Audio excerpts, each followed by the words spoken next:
Wolfangel. Cool, thank you.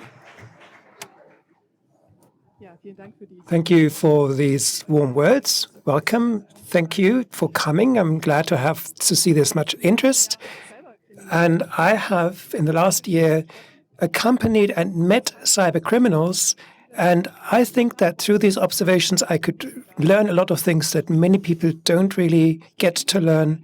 And it started, or finished rather, a few weeks ago, only when Europol gave me a call. So there was a security as a service number.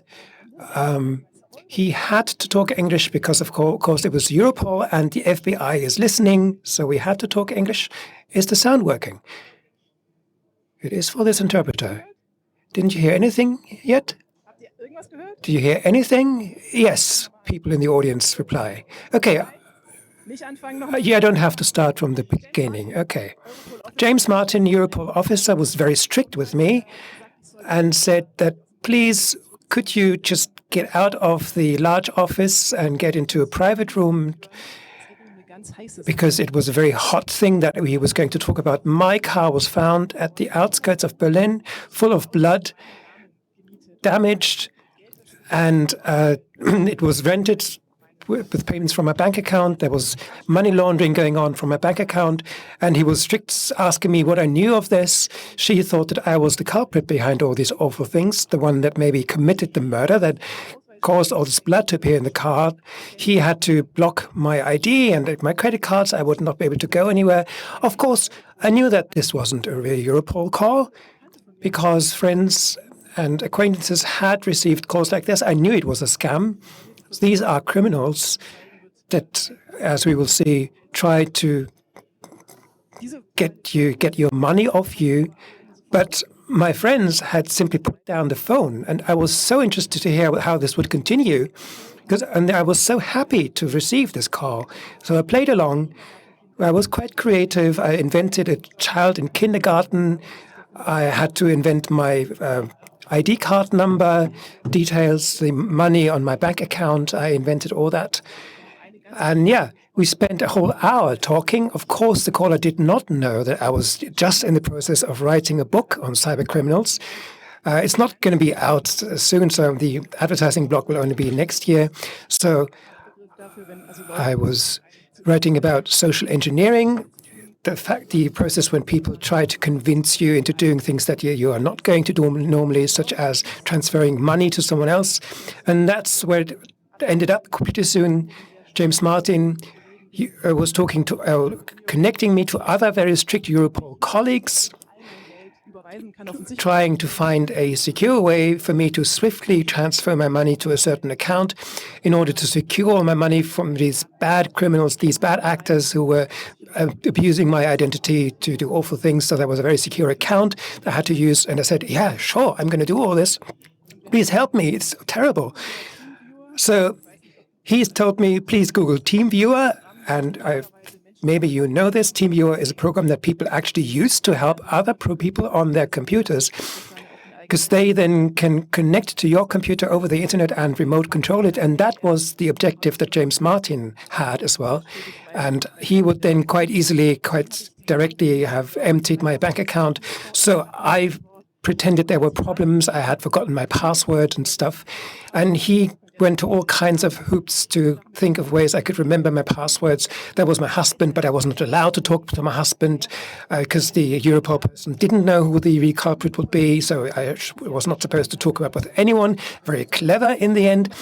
If I don't talk to anyone, nobody will make me aware of the criminal intent behind this call. And then he said, well, surely you have a child. Yes, but that child is in the kindergarten. Okay, we could then say that my child was playing with the computer. That would be a way of claiming my admin password. We had all other kinds of ideas. I could install a software on my iPhone for them to help me to transfer this money into a secure account. And I was really impressed. I had been doing a lot of research, and it was impressive how creative these people are and how relentless. If you start believing it really works and you go along. I had been doing the research. I was the wrong victim.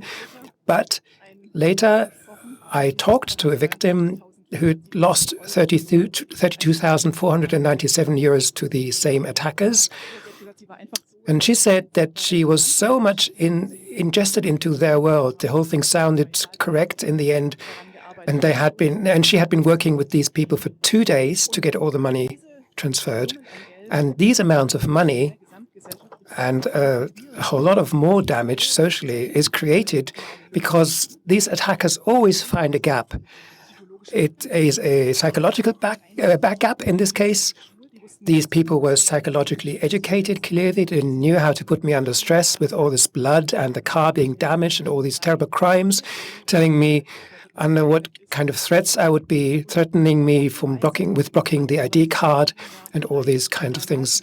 And I had 3 instances of contact with cybercriminals, all from, as it were, Europol, using the psychological gap, where you really have to be aware, and it's very dangerous to say the problem is the human and the human psyche that is being exploited.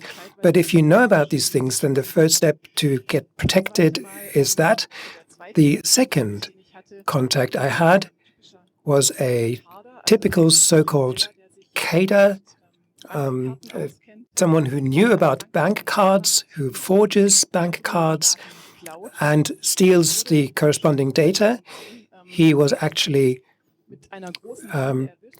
caught in 2010 with a large gang. The news was that it was the largest the most massive identity theft in history that they had been conducting. He's called Pavlovich, and he had been spending 10 years in Russian jail, but he's still being sought by the FBI because the FBI is not going to accept the jail sentence in not Russia but Belarus. The interpreter got that wrong. And when he went to Belarus and checked into a hotel, he was actually caught because the Interpol was on them there. And the gap that is being exploited here is the bad security of online shops. And then also there is a third cybercriminal that in recent times I've had extensive communication with, only remotely though. This person stayed a phantom for me. He was hacked by a security researcher called Benoit Orcel, and this researcher gave me all the files, hundreds of files, but a small section only. You can't read the details. I've distorted them. These are real data from real people, lots of bank statements from mostly German customers, which made it interesting for us. And Baksu, which is the name that Benoit gave this hacker, we don't know much about him. He lives in Ukraine and he specializes in German banks. And in my research, I have seen hundreds of websites, hundreds of German bank websites forged. And I've seen hundreds of bank statements by real customers who I researched and contacted to complete the research. And another part of this leak, I think I can call it a leak, were these chat histories in Russian and Ukrainian, hard for me to understand, in a hacker slang too. So even native speakers have their problems understanding what these chats actually mean. So I evaluated these to find out how does Baksu, this criminal, act, and he is active to this day. Benoit, the researcher, the security researcher, says he's been watching him for years on the net, how he is getting more professional, how his weapons, his armaments are changing, and he's active until this day. And using this example, you can quite easily see how he operates. The bank statement that was in the data, you can see that a lot of money was sent in individual step. Baksu gets access to the computer of the victim. This is a bank statement from a victim I've talked to. Baksu got the access to the computer, probably through a fake hotspot. The victim was in Russia on a work trip and logged in through a fake hotspot, and Baxo also manages to send emails with fake, fraudulent links that then puts the banking Trojan horses on the computer of the victims, and that reads the access data. So that was the first step from the actor that acted upon the task, got tasked by Baxo to act. And so Baxo doesn't work alone. He has a lot of helper and other helpers that support him. And in evening at 10 p.m., they managed to get access to the victim. The victim managed to create a transfer shortly before. Then, shortly after, the Baxo went on the computer of that, logged onto the computer of that computer. And the bank thought the legitimate customer was still just continuing with their online access, with their online banking. The victim went to sleep, and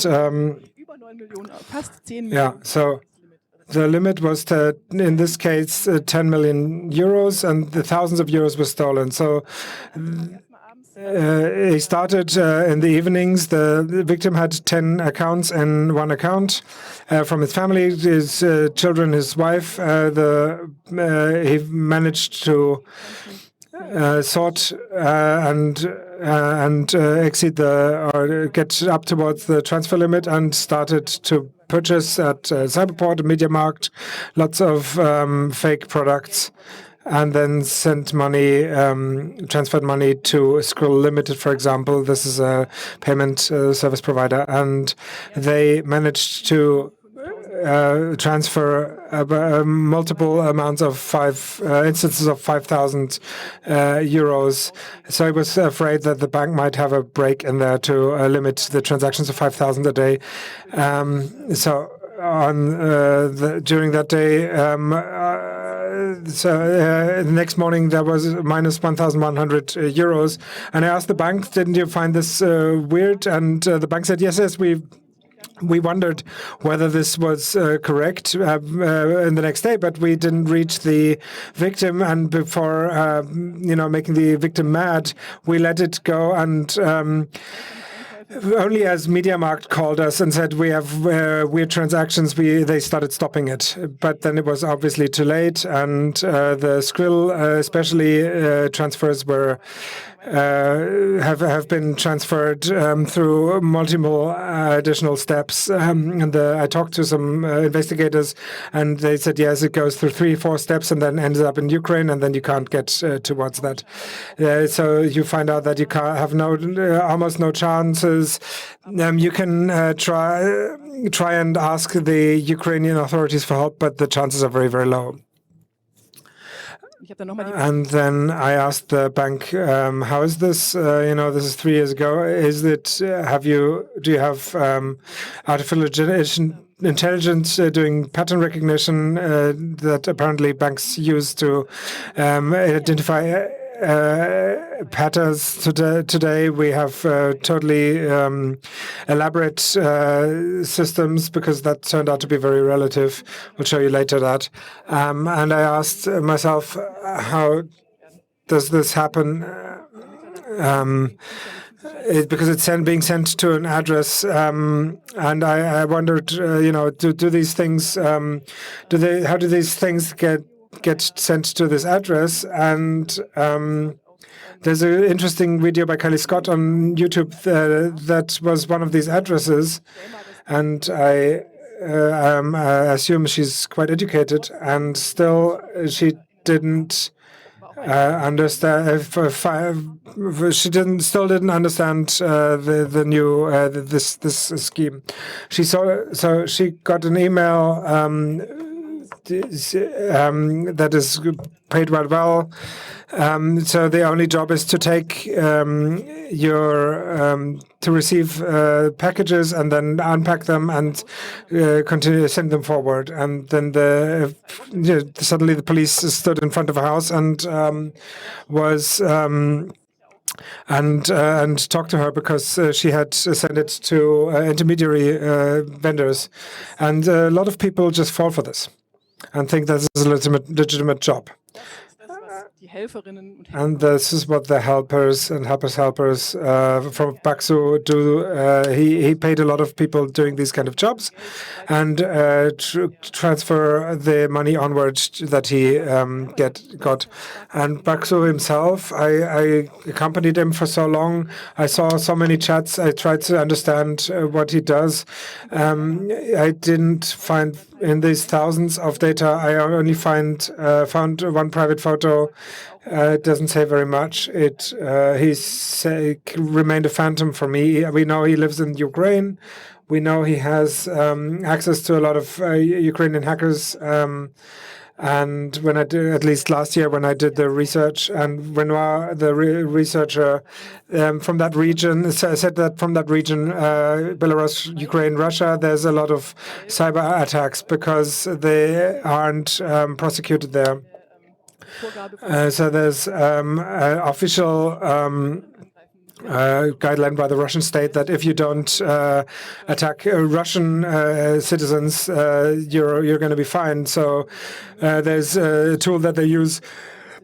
They try to find out whether there's a Russian keyboard used, and then in that case they don't attack these people, and they make sure that the Russian state is not persecuting them. So there were many long chats. You can see one of these, but this went on much longer. And here the cybercriminal speaks with Lemon, someone who Benoit told me was one of the best in the scene, the best sellers of infections.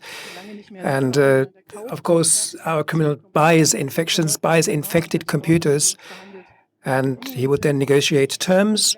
And during my research, I could see how he became more and more professional.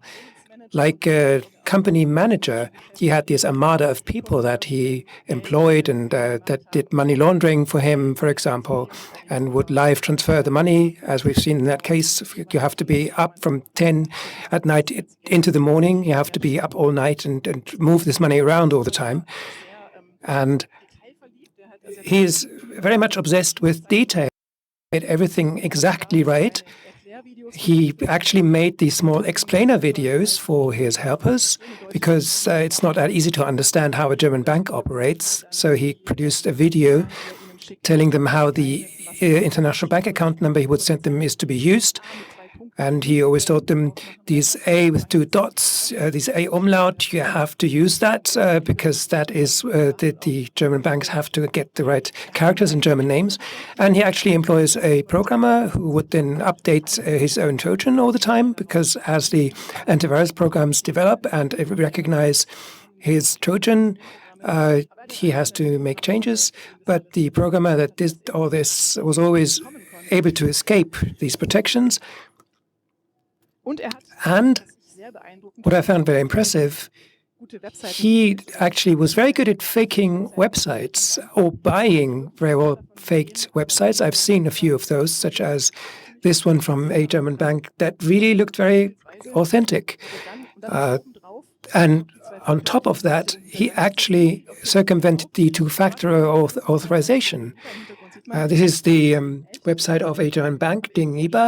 And as you may know, if you are to start a bank transfer, the banks always demand a second factor, a TAN, a transaction number, a PIN, there is a text message or an extra app. And that, of course, is a problem for these cybercriminals, because how do you actually get to the factor?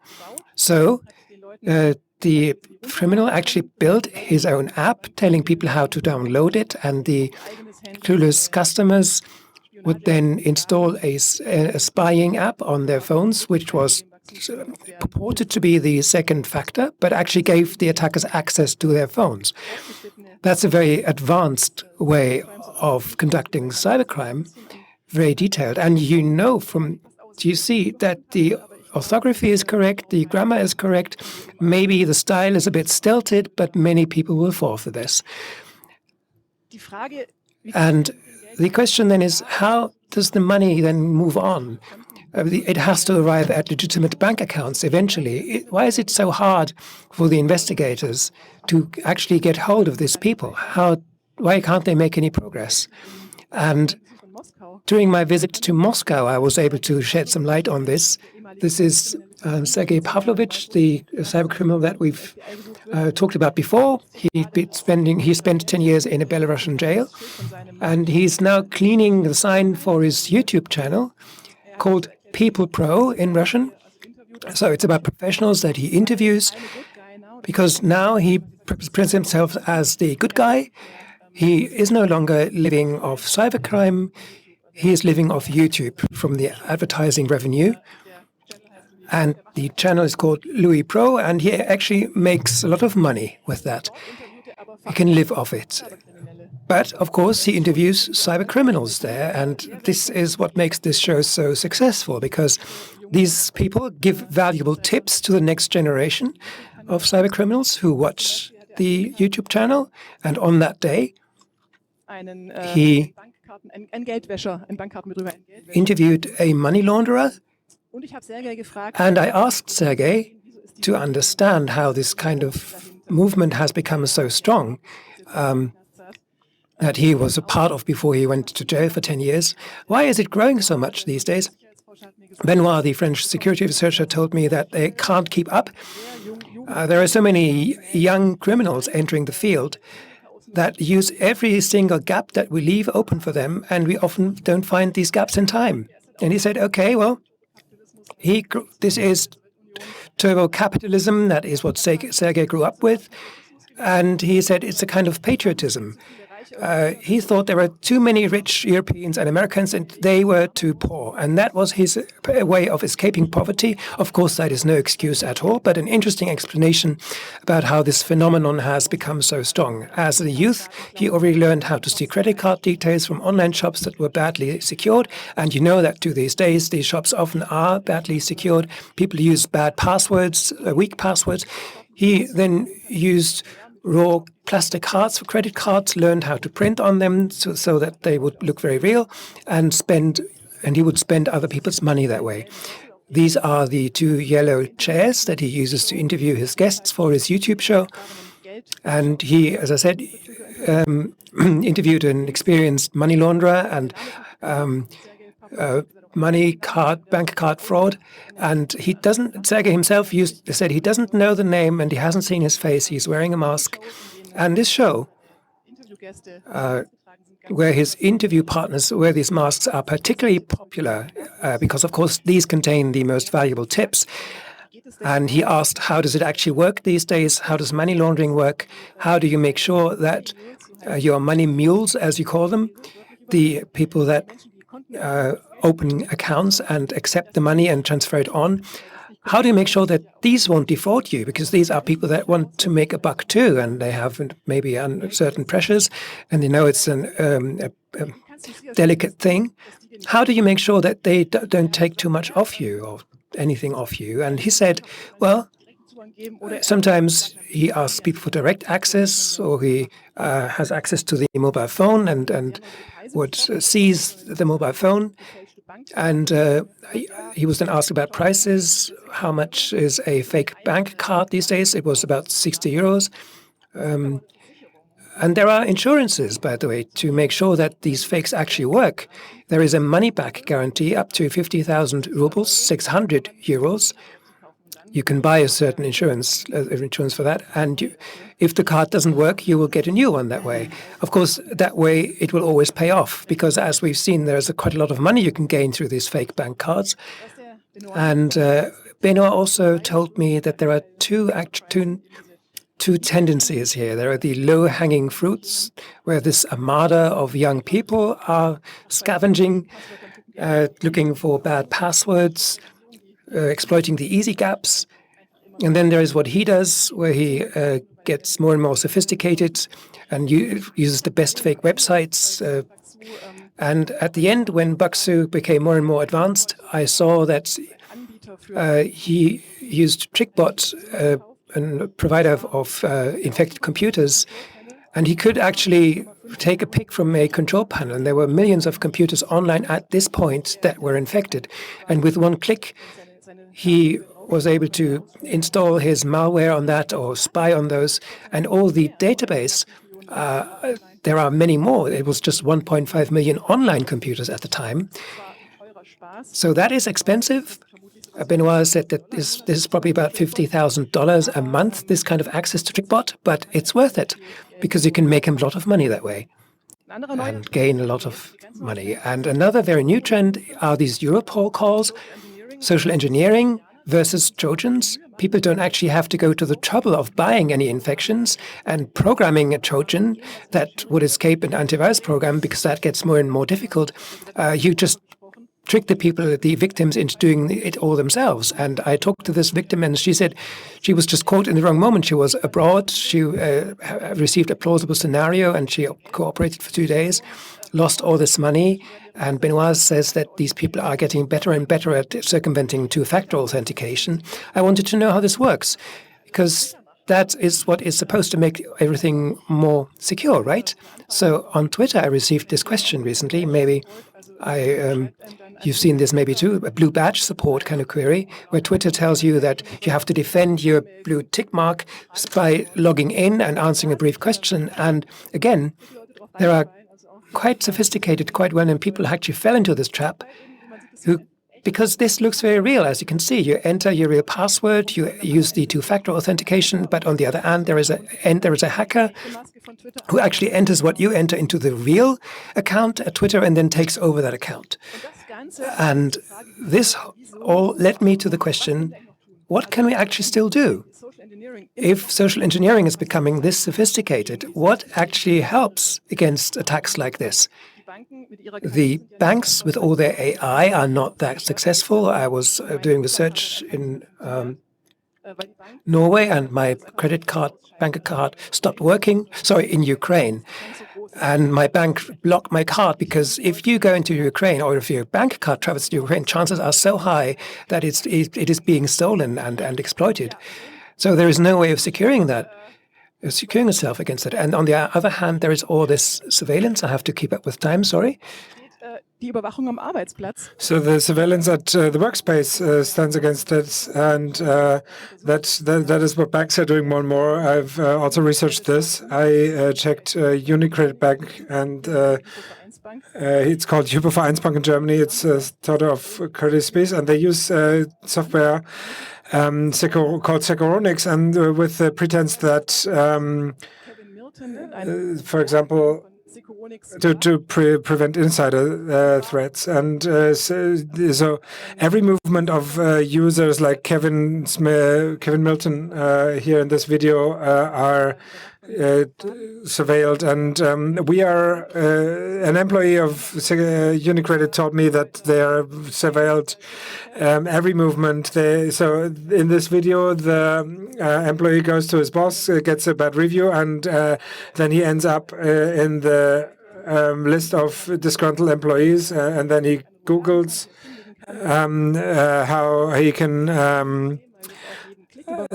how he can get a new job, and then that is being surveilled, and he ends up in the list of for outliers, because he has used data that nobody in his group never uses.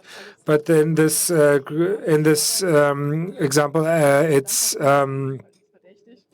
in this case, everything is suspicious. Then he comes too late to work, and then he steals data. I verified this with a court order, and the court order, the court